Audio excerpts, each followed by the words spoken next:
Eh, para mí es una doble alegría presentar a Francisco Rivadula. Primero porque es un gran amigo, es una persona muy querida acá del Laboratorio de Resonancias Magnéticas, es una persona muy generosa con sus conocimientos y siempre está dispuesto a ayudar del otro lado del charco. Por otro lado, sus seminarios son muy interesantes, siempre cuenta ideas originales, innovadoras, y uno siempre aprende algo cuando lo escucha.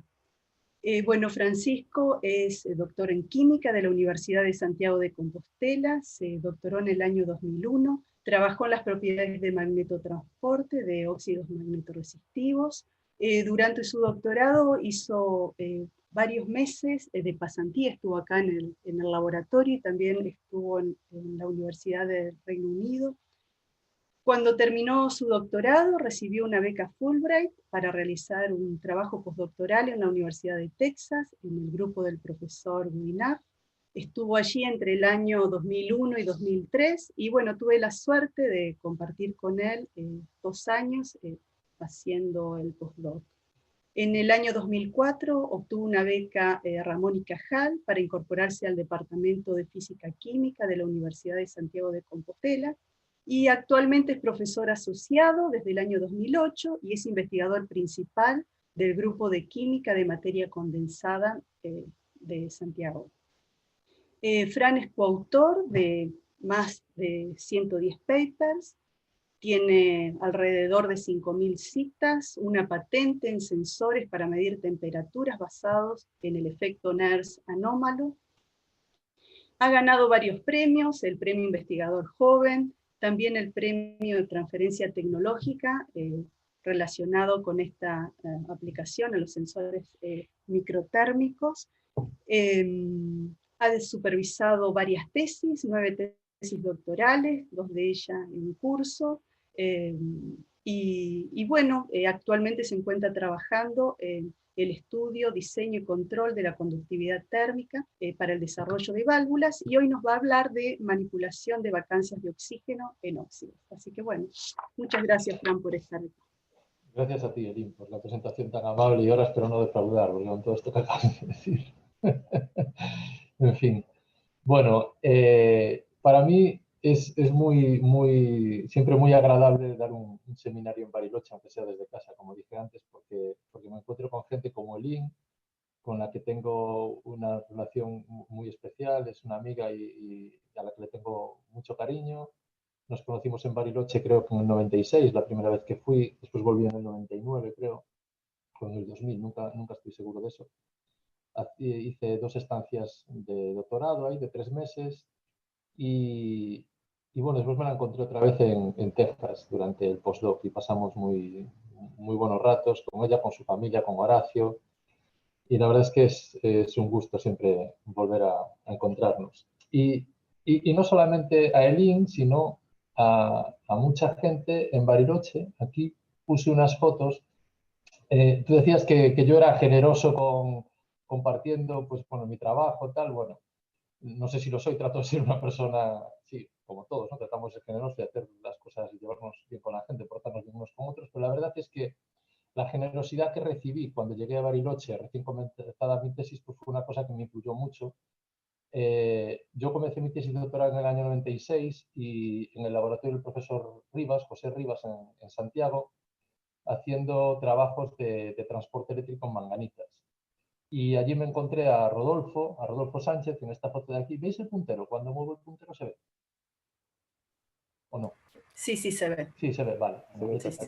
Vale, pues Rodo, que está aquí, que era en ese momento postdoc en el laboratorio de Pepe y que realmente había montado el laboratorio de transporte, de magnetotransporte. Estaban haciendo experimentos muy interesantes de magnetotransporte en partículas ultrafinas, como se llamaban en aquel momento, de cobalto plata, etc.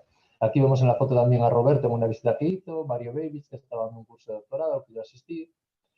Y al poco rato de empezar la tesis, creo que 3 o 4 meses después de empezar, pues Rodo me propuso venir a Bariloche, porque él sí iba a venir a Bariloche. Al final se quedó en Buenos Aires y me mandó a Bariloche, a mí allí medio desubicado.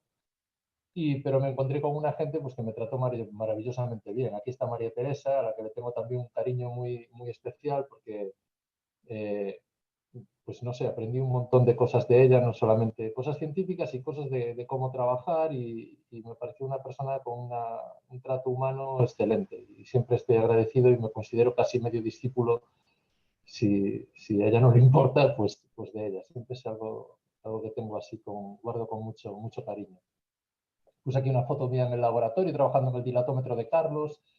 Tuve mucha relación con Carlos, con Roberto. La verdad es que todo el mundo se portó de maravilla conmigo y para mí es algo especial eso, la relación con vosotros y cuando alguien me escribe y me dice, oye, ¿puedo mandar a un estudiante si viene de Bariloche? La respuesta es sí. Siento como esa obligación moral, además, ¿no? Y tengo aquí una foto muy chula que quise poner, es de unas fotos de las que tengo aquí en casa, en un marquito, que está Carlos, y esta foto es muy curiosa porque esto es lo que pone por detrás. Por detrás Carlos escribió Laguna Verde antes de hundirme. Durante esos meses en Bariloche, en un par de excursiones que hice, con Nono y otra con Carlos, pues en una de ellas Carlos se empeñó en llevarlos aquí a una laguna, la Laguna Verde, que estaba semicongelada, como se puede ver en la foto, pero que tenía pinta de que aquello no iba a aguantar nuestro peso. Carlos se empeñó en meterse, se metió el primero y pum, se hundió. Efectivamente se rompió el hielo y se hundió. O sea que bueno, lo pasamos realmente muy bien en Bariloche. Fue una etapa muy bonita. Bueno, vamos a entrar ya en materia. Para los que no lo conocéis, bueno, Santiago está aquí en Galicia, esta capital de Galicia, en esta esquina encima de Portugal. Yo soy un gallego de verdad, gallego con el sentido argentino y español de la palabra. Y trabajo en la Universidad de Santiago, mi docencia está asociada a la Facultad de Química, pero tengo mi laboratorio laboratorio de química de estado sólido en un instituto nuevo que hizo la Universidad de Santiago en colaboración con el gobierno regional hace unos años, que se llama Centro de Investigación en Química de la Universidad de Santiago, CICUS. Es un laboratorio, un instituto que tiene 3 grandes áreas transversales de investigación, química, biológica y médica. Casi todo el instituto es química biológica. Y hay una pequeña parte de tecnologías sintéticas aplicadas a catálisis. Casi todos estos son químicos orgánicos y bioquímicos. Y después estamos un par de grupos, 3 ahora, de químicos inorgánicos o gente de química física como yo, que hacemos materiales funcionales de diversos tipos. Hay un grupo ahora relativamente grande que está creciendo que hace nanopartículas para aplicaciones biomédicas, un grupo de electroquímica y nuestro grupo que os voy a contar un poco lo que hacemos. Tradicionalmente, en los últimos años dedicamos bastante esfuerzo al estudio de propiedades termoeléctricas de óxidos, sobre todo a los efectos bueno, pues pequeñas variaciones en la composición, en la estructura de diversos tipos de óxidos, sobre todo óxidos de cobalto, para estudiar el efecto de estas variaciones sobre sus propiedades termoeléctricas. Y en los últimos años nos centramos en particular en el estudio de las propiedades de transporte térmico en diversos tipos de estructuras para fabricar sistemas con los que podamos controlar el transporte de calor y hacer eso que decía Elin antes, válvulas de fonones o válvulas térmicas en diferentes tipos de superestructuras. Por ejemplo, aquí os puse algo que esto es en lo que estamos trabajando, todavía no tenemos publicado este tipo de estos resultados, pero estamos trabajando en la fabricación de superestructuras. Estas son hechas por PLD en nuestro laboratorio, de posición por láser pulsado, con diferentes tipos de arquitecturas y períodos, etcétera, para controlar la propagación de fonones en diferentes direcciones. También hace poco, el año pasado, terminamos un trabajo en el que utilizamos sistemas ferroeléctricos, utilizábamos las paredes de dominio ferroeléctricos que se forman naturalmente en cualquier sistema ferroeléctrico como puntos, digamos, de dispersión de fonones. Determinamos la resistencia térmica de una pared de dominio ferroeléctrica, vimos que la densidad de paredes de dominio ferroeléctricas en uno de estos sistemas, pues en concreto el titanato de plomo, determina completamente la conductividad térmica. Y podemos bajarla desde un single domain hasta un sistema multidomain con diferentes tipos de configuración de paredes de dominio ferroeléctricas en más de un 60% a temperatura ambiente. Y la densidad de paredes de dominio ferroeléctrica la controlamos con la tensión epitaxial que inducimos con el sustrato sobre el que crecemos el titanato de plomo.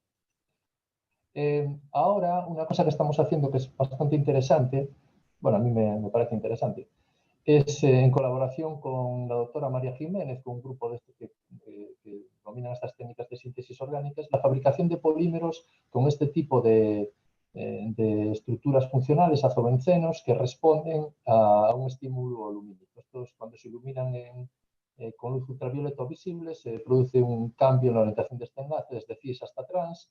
La fase trans forma un cristal líquido, la fase cis no, y lo que estamos viendo es que la conductividad térmica de esas dos fases es muy distinta, varía del orden pues, de un 30%, y se puede controlar con un estímulo lumínico. Vale, esto es bastante interesante porque nos permite controlar, sin cambiar demasiado las propiedades mecánicas del sistema, cambiamos la conductividad térmica pues, entre un 20 y un 30% con un estímulo externo, de forma reversible y estable. Y además, y ya por último, para deciros un poco lo que estamos haciendo, en los últimos años, en el último par de años, con un estudiante de doctorado, Carlos López Bueno, a raíz de estos trabajos sobre conductividad térmica en sólidos, que es lo que tradicionalmente hacíamos, pues diseñamos un sistema para medir conductividad térmica en líquidos en volúmenes muy pequeños y lo estamos aplicando al estudio de las estructuras transitorias que se producen en líquidos debido a procesos de solvatación hidrofóbica, sobre todo, por ejemplo, pues cuando ponemos proteínas o algún otro tipo de moléculas de interés biológico en agua. Eso da lugar a variaciones locales en la estructura de puentes de hidrógeno del agua, variaciones alrededor de esas proteínas, y como la difusividad térmica es mucho más rápida que la difusión molecular, pues la conductividad térmica nos está permitiendo obtener información sobre cómo cambia esa estructura localmente en los líquidos. También, además, como la conductividad térmica es una propiedad de transporte que se puede estudiar de forma continua cuando un sistema pasa de fase líquido a fase sólida, por ejemplo, pues utilizamos y publicamos hace poco, este año, un trabajito en el que seguíamos la cristalización de líquidos iónicos y con distintos sustituyentes por aquí y lo utilizábamos como modelo para estudiar el proceso de cristalización de un sólido iónico. Pensemos que cualquier otra propiedad de transporte, como la viscosidad o la conductividad eléctrica o lo que sea, pues van a diverger de alguna forma cuando pasamos del líquido al sólido porque la difusión iónica se congela, ¿no? se suprime al pasar a la fase sólida, pero la conductividad térmica no, simplemente pues cambias de régimen o lo que sea. Entonces es muy interesante este tipo de estudios y le estamos dedicando pues un poco de tiempo con este estudiante de doctorado, Carlos López. Pero bueno, hoy, como se anunciaba en la charla, pues voy a hablaros de otro proyecto que tenemos casi terminado en una parte, que es el estudio del transporte de vacantes o defectos de oxígeno en óxidos. Este es un trabajo que muchos de los resultados que voy a contar corresponden al trabajo de la tesis de Lucía Iglesias, que ahora es una postdoc en el laboratorio de Manuel Vives en París, y Alexandros Salatopoulos, que es un postdoc ahora, o sea, era un estudiante doctoral también en el grupo, y ahora este año se fue a Jülich, Alemania, al grupo de Regina Dittmann. Y también parte del trabajo que contaré en la segunda parte es de un postdoc que también se fue del grupo ahora, ahora está de postdoc en el Instituto de Microelectrónica de Madrid, que se llama Elías Ferreira. Eran 3 personas que se acaban de ir del grupo hace unos meses. Bueno, pues aquí os puse para introducir el tema y contaros un poco por qué es interesante esto de la manipulación de vacantes de oxígeno. Os puse el diagrama de fases de 3 sistemas de óxidos muy conocidos, los cupratos superconductores de alta temperatura crítica, tanto en su versión dopada con huecos como en su versión dopada con electrones. El diagrama de fases de los niquelatos, con toda esta parafernalia de fases paramagnéticos aislantes, antiparamagnéticos aislantes, paramagnéticos metálicos, y el diagrama de fase de las manganitas, lantano, calcio, manganeso y 6,3, con todas estas fases ferromagnéticas, antiferro, con orden de carga, etc. Si os fijáis, son diagramas de fases muy ricos en los que las diferentes fases, podemos explorar las diferentes fases variando la cantidad, la concentración de un catión, digamos, sustituyendo un catión por otro determinado en la estructura, en este caso calcio por lantano, aquí samario o europio, gadolinio por lantano, en el caso de lantano, níquel, oxígeno 3, etc. Eso va produciendo o bien cambios en el estado de oxidación del manganeso, en este caso, o variaciones en las correlaciones electrónicas, porque varía el ancho de las bandas en el caso de los niquelatos o lo que sea, cambios en el estado de oxidación del cobre en el caso de los cupratos, etc. Pero si nos fijamos, en todos los casos, la red aniónica, en este caso la red del oxígeno, permanece más o menos inalterada. Sin embargo, sabemos por la experiencia del IVACUO, por ejemplo, que podemos recorrer el mismo diagrama de fases de estas fases superconductoras sin tocar la red catiónica y variando simplemente la composición de la red aniónica. Lo que ocurre es que es mucho más difícil establecer un proceso químico reproducible en el que seamos capaces de controlar a voluntad la cantidad de átomos de oxígeno que tenemos en nuestra estructura. Porque estos óxidos normalmente se hacen pues, a alta temperatura, en aire, se alcanza un equilibrio determinado, la fase más estable y ya está. Entonces es muy difícil lograr una sustitución a voluntad o un grado de ocupación a voluntad de esas posiciones aniónicas, como hacemos con la posición catiónica.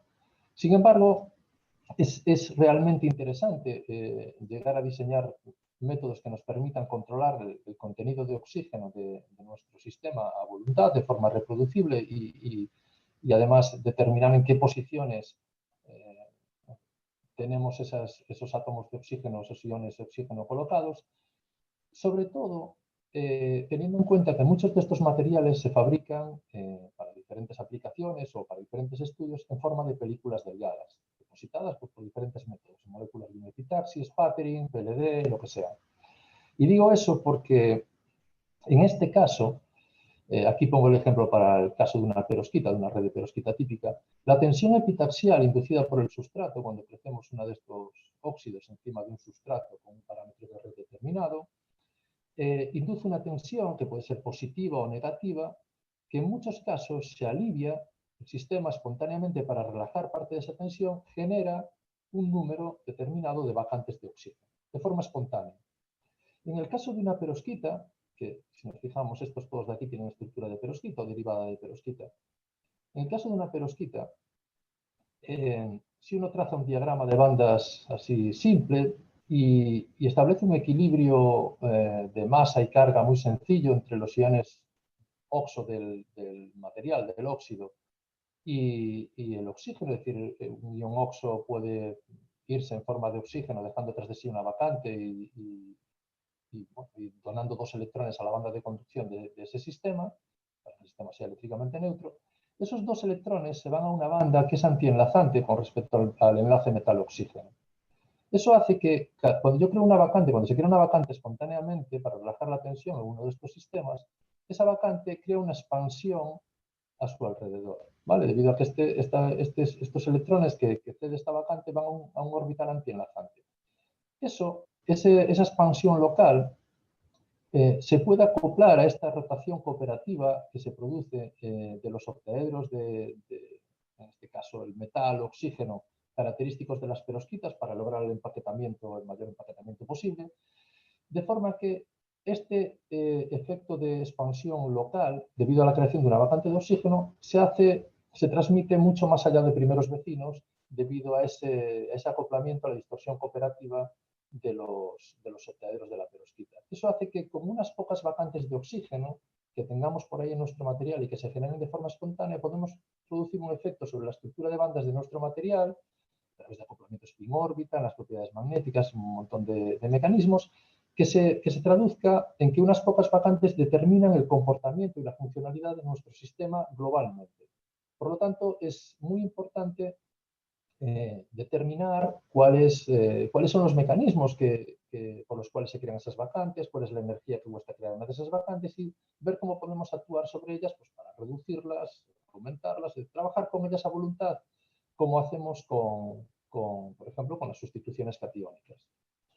Aquí os puse un ejemplo de que esta es una película delgada de calcio, manganeso, oxígeno 3, que cuando es depositada en distintos sustratos, se induce el crecimiento epitaxial sobre distintos sustratos con parámetros de red distintos, de forma que vamos aumentando el porcentaje de tensión epitaxial que inducimos en la película. El número de vacantes de oxígeno que se van creando de forma espontánea para reducir esa tensión aumenta y eso se traduce en un aumento de la relación manganeso 3, una reducción del material, y una disminución del contenido de manganeso 4. Y por tanto las propiedades físicas cambian completamente. Las propiedades de transporte, las propiedades térmicas, lo que sea. Entonces, cuando empezamos este trabajo, nos planteamos que Para controlar, para llegar a tener un control sobre la creación de esas vacantes de oxígeno y poder actuar sobre ellas, nos planteamos intentar, en primer lugar, determinar cuánta energía cuesta formar una vacante de oxígeno en uno de estos óxidos, cómo depende la energía de formación de esas vacantes con la tensión epitaxial, porque estos óxidos, bueno, como os dije, para muchos estudios se crecen en forma de películas delgadas. ¿Cuál es la movilidad de esas vacantes a temperatura ambiente? Porque hay un montón de estudios de movilidad de vacantes y de efectos a alta temperatura, pero después resulta que los experimentos de transporte eléctrico, lo que sea, pues se hacen a temperatura ambiente o por debajo de temperatura ambiente, la mayoría. Y entonces, una vez que conocemos todo eso, ¿qué información podemos obtener para manipularlas y controlar su distribución de forma que podamos controlar la funcionalidad de estos materiales? ¿Vale? Entonces, bueno, lo primero que hicimos fue, esta primera parte me voy a centrar en resultados obtenidos sobre titanato de estroncio, porque es un óxido en el que es muy fácil crear vacantes de oxígeno y además es un óxido que tiene mucha importancia porque se utiliza como sustrato preferente para crecer encima pues, todo tipo de pelosquitas con distintas propiedades. Entonces, bueno, lo primero que hicimos durante algún tiempo fue optimizar el crecimiento de películas delgadas de titanato de estroncio, que crecen layer by layer, con muy buena calidad, con variaciones, ¿ves? Con una rugosidad muy baja, variaciones del orden de una celda unidad, sobre distancias de varias micras, con una relación titanio-estroncio perfectamente optimizada, según los parámetros de crecimiento, etc. Llegamos a ser capaces de crecer películas delgadas de este material muy buenas, de muy buena calidad. Y lo que hicimos fue, para estudiar cuál es el efecto del strain sobre la energía de formación de vacantes de oxígeno, sintetizar una serie de películas delgadas de titanato de estroncio sobre distintos sustratos con distintos parámetros de red, de forma que cubrimos un intervalo de tensión epitaxial que va desde el menos 2% a más, bueno, menos 2 y pico, hasta más 2 y pico por ciento de tensión. Es decir, podemos crecer el STO comprimido o estirado, digamos, ¿vale? Cubriendo un amplio margen un amplio intervalo de tensión epitaxial. Entonces, lo que hicimos, el siguiente paso era diseñar un método para determinar cuál es la energía de formación de una vacante. Y esto es un problema termodinámico clásico, pues realmente bastante sencillo de hacer. Como os dije, si nos planteamos, si escribimos un equilibrio, un balance de carga y masa entre los iones de oxo, del óxido, que están en equilibrio con el oxígeno, es decir, cuando se crea una vacante, este oxígeno se va en forma de oxígeno gas a la atmósfera, deja tras de sí una vacante y cede 2 electrones. ¿Vale? Esta es la constante de equilibrio de este proceso, que asumimos, o se asume normalmente, que cada vacante está doblemente ionizada. Pero bueno, en principio podría ser que cediese un electrón a esa banda de conducción, otro se quedase por ahí atrapado alrededor de la vacante, lo que sea. Lo primero que hicimos es determinar entonces cuál es la carga real de una vacante de oxígeno. Si uno asume que cada vacante cede 2 electrones a la banda de conducción, pues si uno desarrolla un poquito esta ecuación, pues llega a que la densidad de portadores, la densidad de electrones que generan esas vacantes, va como la presión de oxígeno, como el logaritmo, están relacionados directamente, con una pendiente de 1/6, mientras que si cada una de estas vacantes te diese solamente un electrón, la pendiente sería de 1/4. Entonces, lo que hicimos fue coger estas películas delgadas, una vez fabricadas, y hacer un annealing a una temperatura determinada, por ejemplo, 800 grados centígrados, en la cámara de vacío del PLD, a diferentes presiones de oxígeno. Se dejan equilibrar a 800 grados durante 1 hora, por ejemplo, para que alcance equilibrio termodinámico, con el potencial químico del oxígeno se equilibre. Y una vez que lo dejamos ahí durante 1 hora o lo que sea, se hace un quenching muy rápido para que no siga intercambiando oxígeno y se mide la densidad de portadores por efecto Hall. Entonces uno va viendo cómo varía la densidad de portadores con muestras en las que se han equilibrado distintas presiones de oxígeno y lo que obtiene es esto de aquí, esta curva, ¿vale? No importa que se hagan 800 grados, a 600 grados, es suficiente como para crear vacantes y vemos que la pendiente es aproximadamente 1/6. Aquí esto tiende a saturar porque por debajo de 10 a la menos 6 creaste tantas vacantes que ya no eres capaz de crear más. Pero fijémonos que esto va desde 100 militor hasta 10 a la menos 6. Tenemos como 5 órdenes de magnitud aquí de variación de presión de oxígeno. Y claramente la curva de 1/4 se desvía de este comportamiento. Es decir, las vacantes ceden 2 electrones a la banda de conducción, están doblemente ionizadas, están cargadas positivamente, digamos. Perdón. Entonces ahora, para determinar cuánta es la entalpía de formación de una de esas vacantes, es decir, cuánta energía me cuesta crear una vacante, simplemente desarrollo esta ecuación, la relación entre la constante de equilibrio y la entalpía del proceso. Sé que n vale 2, la concentración de portadores igual a 2 veces la concentración de vacantes, desarrollo un poco más esta ecuación y lo que me queda es que ahora, si cojo estos films, estas películas delgadas, y hago un annealing a diferentes temperaturas, pero manteniendo la presión de oxígeno, si mido la densidad de portadores por efecto Hall y lo represento frente a 1 partido por T, la pendiente de esa representación debería darme la entalpía de formación de esas vacantes.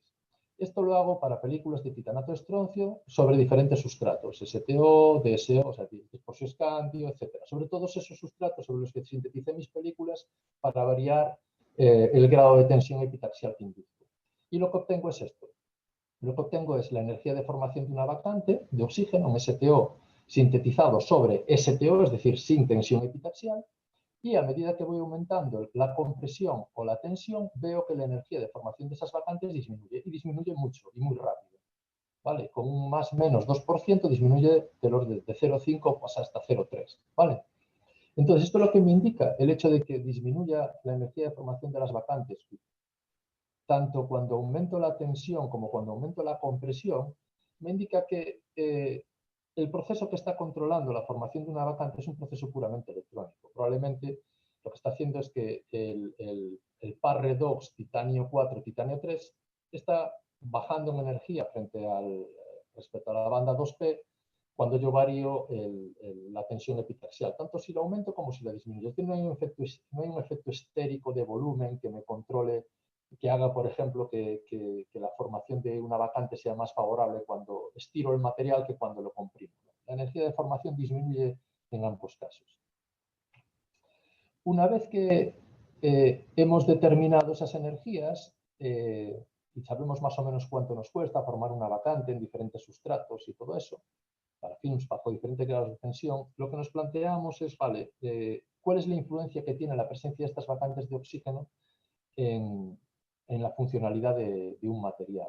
Sobre todo, ¿cómo influyen, o si lo hacen de alguna forma, estas vacantes cuando yo aplico un campo eléctrico para medir, por ejemplo, transporte eléctrico en mi sistema? Es decir, al fin y al cabo, acabamos de ver que son vacantes cargadas, tienen una cierta movilidad, porque yo cuando pongo mi sistema, el film, a alta temperatura, en vacío, pues soy capaz de intercambiar esos iones con la atmósfera, con el background que tenga ahí, pero a temperatura ambiente no sé cuál es su movilidad, no sé cuál es su difusión.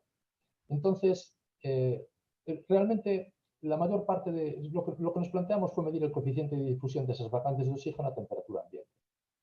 En la mayor parte de estos estudios se hacen a altas temperaturas, midiendo la conductividad, la conductividad iónica a alta temperatura. La conductividad a temperatura ambiente de estos sistemas, la conductividad iónica es muy baja, entonces no es trivial medirlo. Nosotros lo que hicimos fue diseñar el siguiente experimento, que es lo que os voy a contar.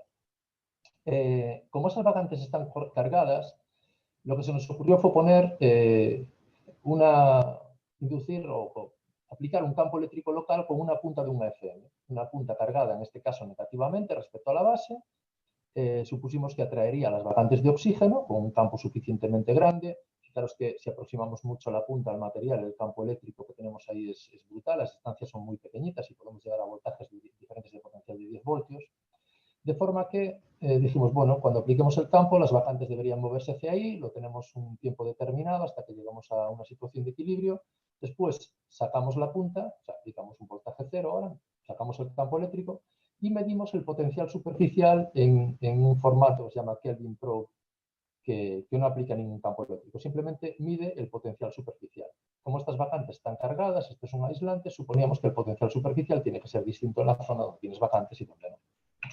Efectivamente, cuando uno hace esto, lo que se encuentra es que el potencial superficial en la zona que, digamos, aplicamos un campo eléctrico en zonas que tienen típicamente pues, 10 micras por 5 micras o 5 micras por 2 micras, ¿vale? En estos rectángulos, entonces escribimos ahí pasando la punta durante un tiempo, aplicando ese campo eléctrico, sacamos el campo eléctrico y ahora medimos el potencial superficial en Kelvin mode, en modo no contacto. Entonces lo que vemos es que el potencial superficial es mucho mayor en esta zona que en la zona que rodea esto, ¿no? Debido a la acumulación de carga aquí. Y lo que vamos haciendo es seguir ese potencial superficial, la evolución del potencial en función del tiempo. Si trazamos un perfil, vemos que son estas curvas de aquí, pues, curva experimental es el coso los puntos grises y el otro es un ajuste en la Gaussiana. Vemos que esto va bajando con el tiempo, tarda unas cuantas horas en volver a recuperar el estado original, pero baja con el tiempo. Lo que es interesante es que el ancho de la curva, el ancho a media altura, prácticamente no cambia. Eso indica que la difusión ocurre principalmente a lo largo del film. Vale, también se produce algo de difusión, evidentemente, a la atmósfera, pero principalmente por algunas pruebas que hicimos sabemos que ocurre en la parte, digamos, perpendicular. Entonces, esto nos permite, si aplicamos la ley de Fick de difusión y la resolvemos en una dimensión, asumiendo, como digo, que el proceso dominante es la difusión en la dirección perpendicular a la superficie del film, uno encuentra que hay una relación entre la concentración de vacantes de oxígeno, evidentemente, el tiempo, el coeficiente de difusión y el espesor del film. Si uno ahora asume que el potencial superficial es proporcional a la concentración de vacantes de oxígeno, pues puede derivar una ley, una relación entre el potencial superficial y su evolución con el tiempo y el coeficiente de difusión de esas vacantes de oxígeno. Uno estudia eso durante pues, varias horas, a veces 24 horas seguidas, tomando imágenes cada hora, y obtiene estas variaciones del logaritmo neperiano de la concentración de vacantes de oxígeno frente al tiempo, por potencial superficial, que le permiten calcular el coeficiente de difusión. Y lo que obtenemos es que el coeficiente de difusión a temperatura ambiente aumenta muy rápidamente en titanato de estroncio cuando la tensión positiva aumenta, es decir, cuando fabricamos el film encima de sustratos con una tensión epitaxial positiva. Pero prácticamente se mantiene constante o aumenta un pelín solo, mucho menos al menos, cuando aplicamos el mismo grado de tensión pero negativa, es decir, de compresión. Es decir, me cuesta lo mismo me cuesta mucho menos o reduzco mucho la energía de formación de una vacante de oxígeno cuando la película delgada está sometida a una tensión positiva o negativa, pero la movilidad de esa película es mucho mayor cuando la tensión es positiva. Y esto tiene, por ejemplo, una implicación muy evidente cuando uno quiere hacer un dispositivo. Si yo acumulo vacantes de oxígeno en STO, esa zona es eléctricamente conductora. En la zona de los alrededores, en la que estoy sacando vacantes de oxígeno, la estoy, ¿cómo se dice? Estoy haciendo una zona que se llama una depletion region en inglés, ¿no? Una zona de depleción. No sé si eso es una palabra en castellano o no, pero bueno, ¿me entendéis? La resistencia eléctrica de esa zona es muchísimo mayor. Vale, si yo escribo, yo puedo hacer una memoria, puedo hacer un sistema con dos estados, como muestro aquí. Si escribo con un voltaje positivo o negativo, voy a traer vacantes o voy a repeler vacantes. Voy a tener un estado de mayor conductividad o menor conductividad. Si lo hago en un sistema como en STO sintetizado sobre un sustrato de LSAT, que es tensión negativa, o lo hago sobre un sustrato de GSO, que es tensión positiva, ¿vale? Fijaros, primero, en LSAT escribo mucho mejor porque en el GSO, en cuanto saco el campo eléctrico, las vacantes ya empiezan a difundir. El potencial superficial ya es mucho más tenue. Al cabo de 3 horas tengo una señal bastante fuerte todavía aquí en el ESAT, pero en GSO ya se redujo muchísimo. Y de hecho, si hago el mismo experimento en función de la temperatura, en GSO, por ejemplo, a 60 grados centígrados, tendría que tener el campo eléctrico aplicado durante al menos 500 milisegundos para conseguir atraer las vacantes de oxígeno, casi 1000 milisegundos, y al cabo de un rato muy pequeño, un segundo, y al cabo de un rato se me van. ¿Vale? O sea, no retienen esos estados. Por lo tanto, si quiero fabricar un dispositivo con este sistema, con STO basado en el cambio de resistividad, un resistive switching de estos, una memoria resistive switching, pues mejor hacerlo sobre un STO que esté sintetizado bajo tensión compresiva que bajo tensión positiva. Una cosa interesante de esto es que, como os dije, esos dos electrones que cede cada vacante van a un orbital antienlazante. Y eso crea una expansión local de la celda unidad. Y esto lo detectamos con una AFM. Si aplicamos una tensión positiva o negativa, pues de forma que atraemos vacantes o repelemos vacantes o lo que sea, esto aquí pone signo menos porque no tiene por qué ser la punta, puede ser el voltaje negativo respecto al back y la punta que sea positivo. Entonces aquí se atraen vacantes, ¿vale? Pues están cargados positivamente. Entonces, Donde se acumulan vacantes, fijaros que se produce un aumento local de la altura, pues, del orden pues, de eso, de una celda unidad, ¿no? Estos son, no sé, 0,2 nanómetros. Donde aplicamos un campo de forma que expulsamos las vacantes, se produce una reducción de la celda unidad, o sea, un hundimiento de la celda unidad, porque las vacantes naturales que teníamos por ahí distribuidas las eliminamos, nos queda una zona libre de vacantes. Aquí volvemos a acumular vacantes, etc. Entonces, si ahora aplicamos una fuerza, por un efecto, una especie de efecto Vegar inverso, somos capaces, las vacantes se van a mover en contra de ese gradiente de tensión. Entonces, podemos, por ejemplo, grabar una zona, inducir un potencial superficial aplicando un campo eléctrico y después borrarlo aplicando una fuerza sin campo eléctrico aplicado. ¿Vale? Es decir, existe un acoplamiento electromecánico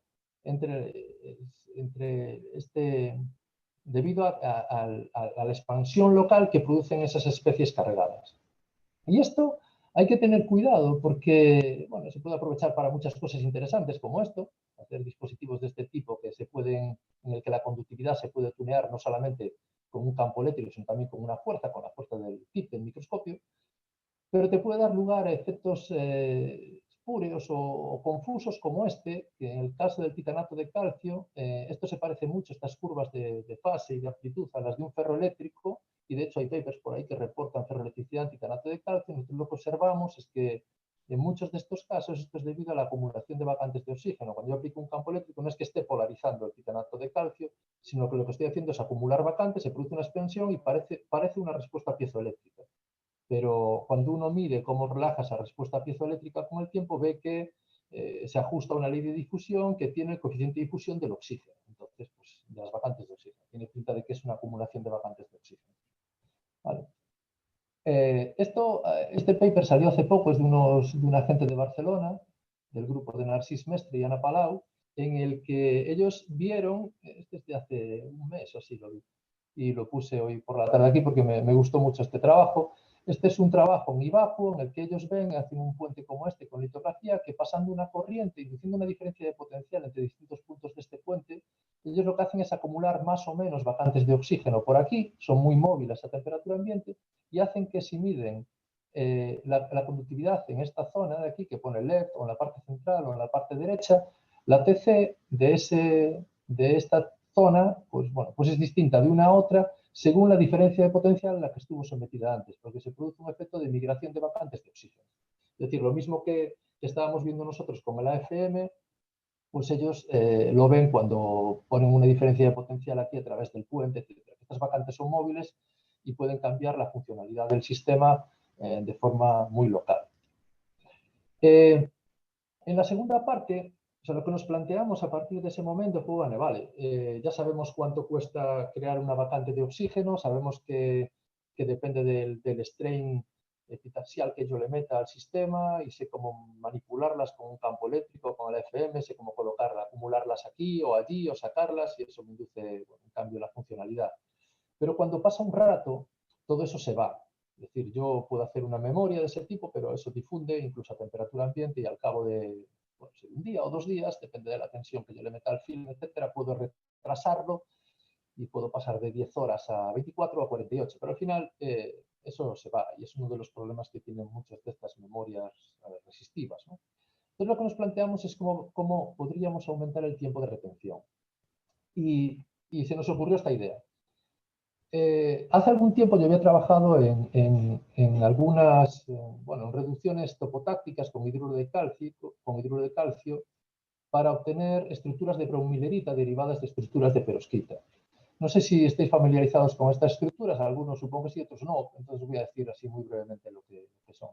Una estructura de brommilerita es como una estructura de perovskita a la que le quitamos algunos oxígenos ecuatoriales. Imaginaos, tenemos esta estructura de perovskita de aquí del medio, si le quito este oxígeno de aquí, le quito este oxígeno de aquí, etcétera, pues pasaría a tener este oxígeno que completaba este octaedro y este octaedro está missing, no está, entonces tengo aquí una pirámide de base cuadrada y aquí otra, aquí lo mismo. Entonces, en vez de tener cadenas de octaedros unidos por los vértices, tengo cadenas de octaedros y pirámides de base cuadrada, ¿vale? Que comparten vértices. Entonces se dice que estas dos estructuras están relacionadas mediante una transformación topotáctica, porque yo quito o pongo el oxígeno de unas zonas muy determinadas, no varía la orientación del cristal derivado respecto al primitivo, y la subred catiónica no se nota, o sea, no se mueve, permanece inalterada. En el caso del estroncio hierro oxígeno 3, la perovskita siempre tiene vacantes de oxígeno de forma natural, no podemos sintetizar esto que tenga hierro 4 más. Y si uno le hace un annealing en vacío, este era un experimento que habíamos hecho hacía años ya, pues sí es muy bien conocido, si uno le hace un annealing en vacío, pues lo que hace es que pasa a la braunmillerita. Estos oxígenos se pierden, pum, pum, pum, pum, y se forma espontáneamente la braunmillerita. Si uno parte la braunmillerita y le hace un annealing a una presión de oxígeno, 300 mT y 500 grados centígrados, por ejemplo, pues forma la perovskita, es decir, estas vacantes se llenan. Y uno puede pasar de un lado a otro todo el rato, haciendo annealing en vacío, annealing en alta presión de oxígeno, pim, pam, pim, pam. Y una es metálica, la perovskita es metálica, la otra es aislante, una es magnética, tiene un orden helicoidal y no sé qué, la otra no, tiene propiedades ópticas evidentemente muy distintas, etc. Y claro, lo que pensamos fue, si tú fabricas la perovskita y la dejas ahí al aire, es estable. Si ahora le haces un annealing, pasas a la braunmillerita, pero la dejas al aire y no la calientas, pues es estable. Porque debe haber como una barrera de energía que separa esos dos estados. Deben tener una energía libre bastante distinta con un estado de activación en el medio. Dijimos, bueno, pues se nos ocurrió pensar esto. Si ahora yo parto de la perovskita, que tiene sus vacantes de oxígeno por ahí naturalmente distribuidas, aplico un campo eléctrico y las atraigo y las acumulo en una zona, si sobrepaso un umbral determinado, debería o podría ser que se forme espontáneamente la estructura de braunmillerita, porque es la estructura de mínima energía cuando tengo un número determinado de vacantes de oxígeno. Y si eso ocurre, como la transformación cristalográfica, ocurre una transformación cristalográfica, la energía libre de esas dos fases es muy distinta, debería mantenerse de forma estable, debería hacer como una memoria con dos estados distintos, la perovskita metálica, la otra aislante, pero que no difundiese con el tiempo, ¿vale? Bueno, esto lo hicimos y efectivamente, bueno, este es el cantilever de la FM. Justo después de grabar, lo que hicimos es un film de perovskita. Esto es un contacto de oro que tenemos aquí para orientarnos y ver dónde estamos grabando. Y estos son cuadraditos de 5 por 5 micras en los que aplicamos un campo eléctrico para acumular vacantes de oxígeno. Esto es uno de 25 por 25 micras. Justo después de grabar, esto es con la cámara de la FM. Y efectivamente esto de aquí es metálico, esto es aislante, esto es luz reflejada, ¿vale? Se ve distinto que esto de aquí, que es luz transmitida. Entonces aquí esto sería la fase aislante, esto la fase metálica, lo de fuera. Y esto era estable. Entonces tan estable como que pasaban días y esto no cambiaba. Entonces nos fuimos al sincrotrón e hicimos absorción de rayos X en el eje del hierro y del oxígeno y vimos que efectivamente el estado de oxidación del hierro estaba cambiando después de aplicar un voltaje, por ejemplo, de menos 10 voltios y pasábamos de tener, una estructura de perovskita con un estado de oxidación prácticamente 3,8, casi 2,9 de oxígeno, que era el que teníamos naturalmente, a 3,07, compatible con tener estroncio hierro oxígeno 2,54, prácticamente la estructura de braunmillerita. Desaparecía o se reducía mucho se definía el pH del eje L del hierro, que también indica un cambio en el estado de oxidación, y una reducción en el eje del oxígeno, una reducción en la coordinación, debido a que parte de los oxígenos ecuatoriales se estaban perdiendo. Vimos que necesitábamos sobrepasar un potencial umbral, aplicar un potencial umbral para acumular un número suficientemente grande de vacantes de oxígeno como para que se reorganizaran espontáneamente y formasen la braunmillerita. Esto lo seguimos haciendo micro-Raman en zonas que fuimos grabando a diferentes potenciales. Vemos como los picos de perovskita, que son estos que aparecen aquí puntuados, desaparecen completamente, prácticamente por encima de 9 voltios, ¿vale? Y empieza a aparecer este hombro característico de la braunmillerita. La braunmillerita no tiene unos picos Raman muy bien definidos, por eso para asegurarnos de que estábamos haciendo la transformación estructural, no solamente cambiando el estado de oxidación, sacamos una lamela de aquí del interior de una de estas fases y una lamela de fuera. Y vemos efectivamente que la de fuera mantiene la estructura de perovskita, mientras que la de dentro pasa a braunmillerita. Es decir, las vacantes de oxígeno que acumulamos con el campo eléctrico se están reorganizando espontáneamente y formando la fase de braunmillerita. Cuando uno hace un mapa de corriente, pues efectivamente ve que la fase de perovskita es mucho más conductora que la fase de braunmillerita, que son estas cosas, estos cuadrados negros. Braunmillerita, perovskita, braunmillerita, perovskita, esto es la corriente medida con la punta de la FM, un FM conductivo. Esto se puede realizar para, esto es hecho sobre estroncio, hierro, oxígeno 3, hecho sobre distintos sustratos, titanato, estroncio, sialantano, aluminio, neodimio, aluminio, diferentes sustratos, ¿vale? Si uno se pasa con el campo eléctrico que pone, nosotros creemos que aquí, esto es una imagen de topografía, ¿vale? La estructura de bromo-milerita es mucho más, la celda unidad es mucho mayor que la de bromo-milerita, sufre una expansión, entonces se ve un cambio bueno, pues en la topografía de la FM, ¿vale? De hecho, el cambio teórico es este que veis aquí con esta línea punteada. ¿Veis? Esta que marco esta gráfica por aquí. Vale, está por aquí, esto de aquí. Si uno aplica un voltaje del orden de hasta 5 voltios más o menos, esa es la altura que consigue. Si uno se pasa de voltaje, se empiezan a producir procesos oxidativos, se forma óxido de hierro en la superficie, sobre todo cuando uno lo hace en atmósfera que no sea seca, ¿sabes? Si no está soplando nitrógeno seco o algo así, con el agua del ambiente, puede producir segregaciones de óxido de hierro, de óxido de estroncio, etcétera, que producen una expansión incontrolada bueno, de estas zonas, ¿vale? Que está tratando. Reacciones electroquímicas que se producen con el agua del ambiente. Estos cuadrados, como os dije, son perfectamente estables. Aquí tenemos muestras transformadas después de 6 meses. Si uno quiere volver al estado original, simplemente tiene que calentar la muestra por encima de 300 grados en aire y ve que se borran los cuadrados y puede volver a grabar, ¿vale? Esto vuelve a coger oxígeno, se redistribuye, se forma la fase de perovskita y puede volver a grabar. Es perfectamente reversible el proceso. Y fuimos capaces de hacer transformaciones, lo más pequeñas que conseguimos son de 100 nanómetros. Aquí no conseguimos definir muy bien la forma y eso ya es por la forma del campo eléctrico que generamos con la punta de la FM. O sea que es un proceso muy interesante para generar este tipo de funcionalidad. Tiene el defecto de que uno tarda mucho en generar estas estructuras de perovskita, perdón, de bromo-milerita. Tiene que grabar una estructura de estas de 10 micras por 10 micras puede llevarle pues 1 hora.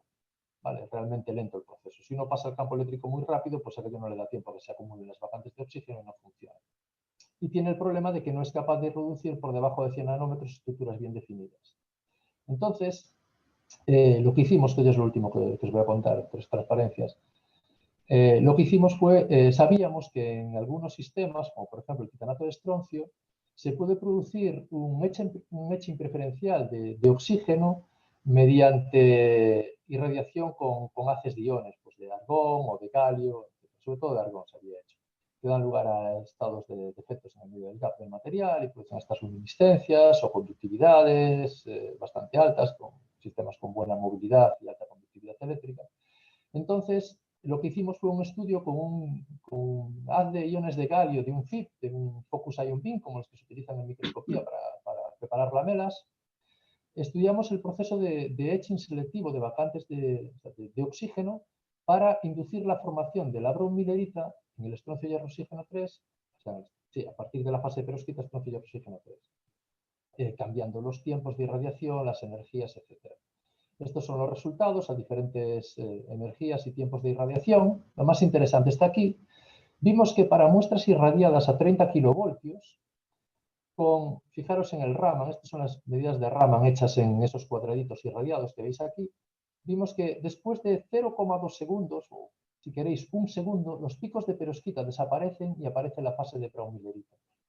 Es decir, esta transformación es rapidísima. Con 30 kilovoltios ocurre en 1 segundo. Con 5 kilovoltios ocurre después de 40 segundos. Esta curva por aquí. ¿Vale? Se reduce muchísimo el tiempo de transformación. Y además nos permite, estos haces se pueden focalizar en estructuras muy pequeñitas, con lo cual podemos definir estructuras del orden de 20 o de 10 nanómetros. ¿Vale? Si nos pasamos con la dosis, veis que aquí aparece un aumento también en la topografía muy alta. Si uno se pasa con la dosis, acaba implantando iones de galio. Y si le sigue dando caña, acaba haciendo etching. ¿Vale? Al final se acaba comiendo el material si se pasa de energía. Y hay problemas de amortización. Estos son resultados muy preliminares que publicamos este año en APL, porque demostramos que existía la transformación, pero todavía queda un montón de trabajo por hacer, porque si uno no controla bien la energía del haz, etcétera, pues puede amortizar la muestra y no llegar a las propiedades de transporte, por ejemplo, que uno consigue en esas fases, las propiedades magnéticas no son tan buenas como con el AFM, con el campo eléctrico inducido con el AFM, pero bueno, estamos obteniendo resultados realmente muy, muy interesantes y muy prometedores con esta técnica también. Y bueno, básicamente esto era todo lo que os quería contar hoy. Estas son un par de conclusiones generales, que lo más interesante creo es que conseguimos medir tanto la energía de formación de las vacantes de oxígeno en un óxido como su coeficiente de difusión en función del strain, y esto nos permitió diseñar métodos para medirlos, para manipularlos a temperatura ambiente e incluso inducir transformaciones cristalográficas como esa bromilerita perovskita que nos permite controlar la funcionalidad. Y eso es todo. Y gracias a todos por escucharme. Si tenéis preguntas.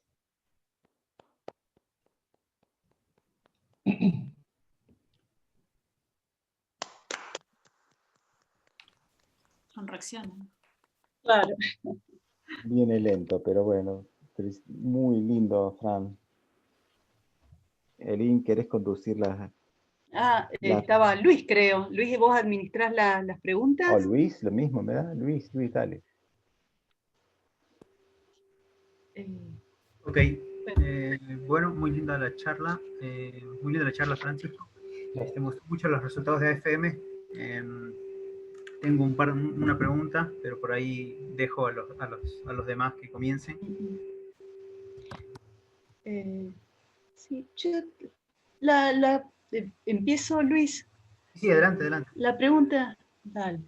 La pregunta que quería hacerte era si midieron cómo depende la difusión o si hay una dependencia con el espesor del film y cuán profunda es la acumulación de carga con el espesor del film y la deformación, y si eso por ahí haciendo films más delgados o dependiendo del sustrato pueden aumentar el tiempo. Vamos a ver. Pueden estabilizar. Hicimos estudios de difusión, hicimos estudios en función del espesor, tanto en la primera parte, es decir, cuando medíamos el coeficiente de difusión en STO para distintos espesores, variando pues entre, no sé, unos pocos, 8 o 10 nanómetros hasta 45 o 50 nanómetros, y no observamos ninguna variación apreciable. Y en la segunda parte, en la parte de la transformación estructural de la bromilerita, ahí sí que observamos que por encima de hasta 50 nanómetros más o menos, se transforma todo el film debajo de la zona donde tú aplicas el campo eléctrico. Cuando ya pasas de 50 o 60 nanómetros, al menos con los campos eléctricos que podemos poner en nuestro FM, sabemos que no estamos transformando todo el film. Porque la celda unidad de la bromilerita sabemos cuánto mide respecto a la perovskita. Entonces sabemos, si tienes un film de 10 nanómetros, sabes cuántas celdas unidad tienes, cuánto se varía esa expansión, sabes cuánto tiene que expandirse. Entonces tú lo haces, lo calculas, te da tanto y más o menos te sale eso. Lo haces de 15, de 20, de 25 y va aumentando linealmente con el espesor. Pero por encima de 50 el tipo ya no aumenta más. Lo haces de 60, de 70.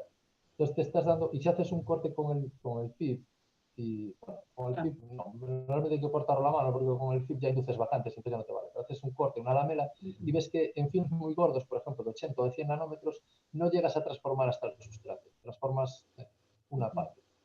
Y en ese caso, el hecho de que no transformes hasta el sustrato hace que también esa estructura de brown-millerita no sea tan estable como en las que sí transformas todo el film hasta abajo. ¿Sabes? Como que tienes un efecto de pinning después por el sustrato, que si no, pues hay como un...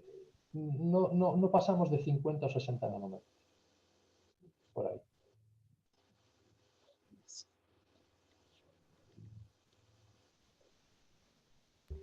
Ahí me parece que Cintia tiene un par de preguntas. Adelante. Hola, ¿qué tal? Gracias, Francisco, por la charla. Tenía dos preguntitas para hacerte.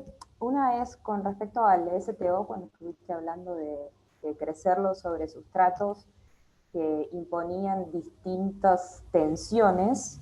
La pregunta es si habían pensado en algún piezoeléctrico, sea un sustrato o una película, que les permita modular el retention time dependiendo del strain. Sí, sí lo pensamos y no lo hicimos. Estamos intentando crecer ahora sobre esos sustratos piezoeléctricos, estamos intentando crecer titanato de plomo para un problema distinto, algo que os conté al principio, para modular, viste que también decíamos que en el titanato de plomo la densidad de paredes de dominio depende del strain que le pongamos, densidad de paredes de dominio ferroeléctrica, eso influye en la conductividad térmica. Estamos tratando de hacer un modulador térmico, precisamente creciendo titanato de estroncio encima de un piezoeléctrico y modulando la tensión y cambiando eso. Para este caso no lo hicimos, sí es interesante, lo pensamos, pero no llegamos a hacerlo. Y también pensamos, otra cosa que se nos quedó en el camino, es en hacer films suspendidos, donde no tengamos ningún tipo de tensión y que tengamos aire por los dos lados y que no tengamos ni sustrato por abajo. Eso